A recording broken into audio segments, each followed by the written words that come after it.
Welcome to Facts TV News, where everything is true. Man and 3-year-old son shot and injured in St. James.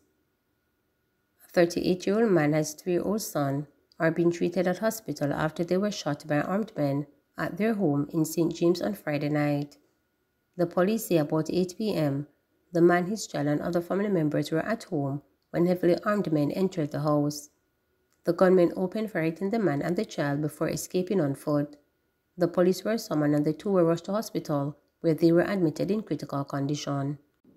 Security guard charged with conspiracy to murder. A 28-year-old man from Kingston was charged with accessory before the fact, accessory after the fact, and conspiracy to murder following a shooting incident which occurred on Friday, June 30th. Charge is Rushing Anderson, otherwise called Blacks or Short Boss, a security guard of Willow Drive, Cockburn Pen. Dead is Craig Johnson, otherwise called Big Head, a labourer of Orange Street in the parish.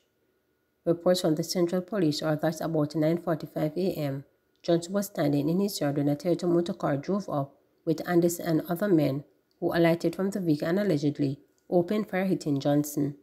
Police personnel who were on duty in the area heard the explosions and went to investigate, and Anderson and his accomplices fired shot at the lawmen. The policemen returned gunfire at their attackers, hitting 2 of the 4 men. The motor car then collided into a wall. Anderson and one of the men escaped on foot in the area, however, he was later arrested. He was charged after a question and answer session in the presence of his attorney. Anderson's court date has not been finalized, and his accomplices are currently being sought by the police. Woman charged after 5 firearms, nearly 500 rounds of ammunition seized. A St. James woman was charged with several offences following an operation by a joint gang task force in Green Heights Meadows, Green Pond in St. James, which resulted in the seizure of 5 firearms, including 3 rifles and 466 assorted rounds of ammunition on Thursday, July 13. She is 48-year-old Cheryl McCollum, an entrepreneur of Green Heights Meadows, Green Pond in the parish. Reports were that about 4:30 a.m., lawmen were in the area when a premises that was occupied by the woman was searched. During the search, 3 rifles, 2 pistols, 191 5.56 and 265 9mm rounds of ammunition were found in her possession.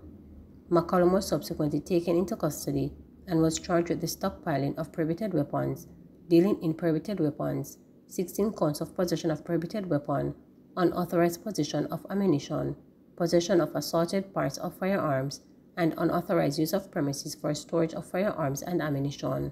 Her court date is being finalized. Liquor man charged with murder.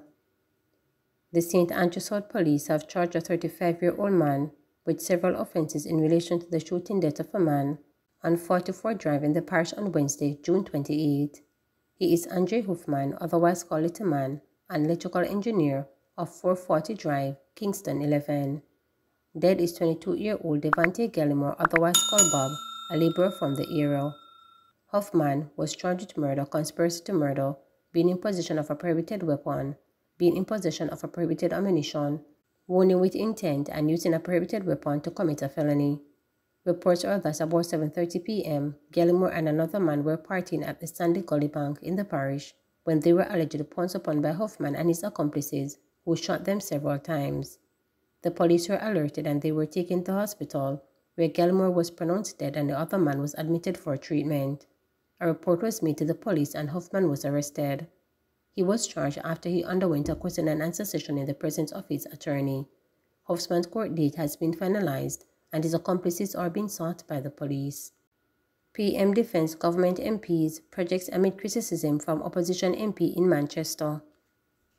Prime Minister Andrew Holness has hit back at criticism made by opposition Member of Parliament Michael Phillips, suggesting that government MPs are doing a poor job in Manchester. Phillips, MP for Manchester North Western, last Sunday told People's National Party PNP Manchester Central Constituency Conference that former MPs aligned to the PNP did a better job in representing Manchester South and Central, now held by government MPs Robert Chin and Rhoda Crawford respectively.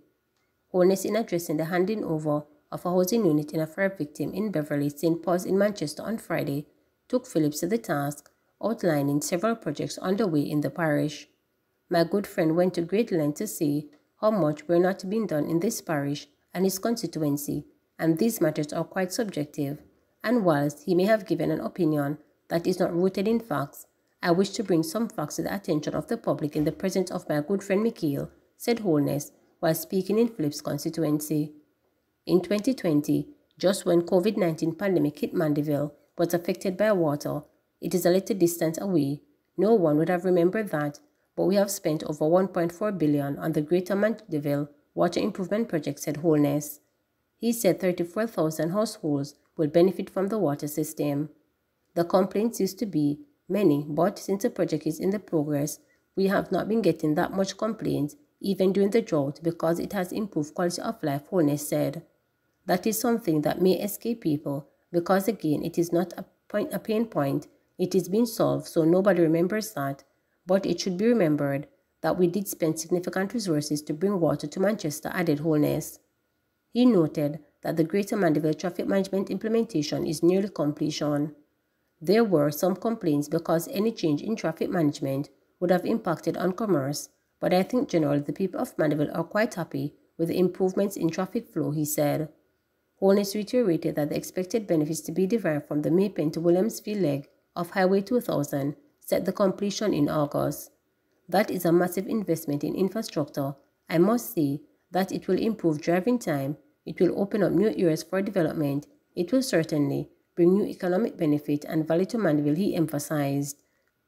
The highway project, which will reduce traffic time between Kingston, Mandeville and other points west, was originally scheduled for completion in October 2022. The last date for completion given was March 2023, and before that a timeline for January 2023. Holness then shifted his focus to other road developments. The government is understanding of this issue. We have done, in my opinion, a very good job in developing our major roadways, our highways, and not just developing them, but connecting them in a logical way to advance our economic progress, he said. He said roads in some part of deep rural Jamaica have not been repaired in decades. These roads have not been attended to for a very long time, but people are frustrated. People are not at the level of patience to see, well, it has been that way forever and how it is going to be, especially our young people. They want to see change. They sense that there is an opportunity for change because they see highways that are being built. They see the main roads that are being repaired, and they're saying we want our roads too.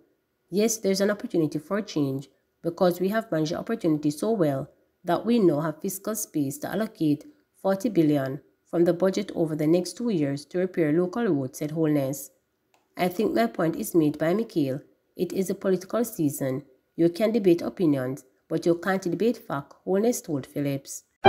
Please remember to subscribe, like, share,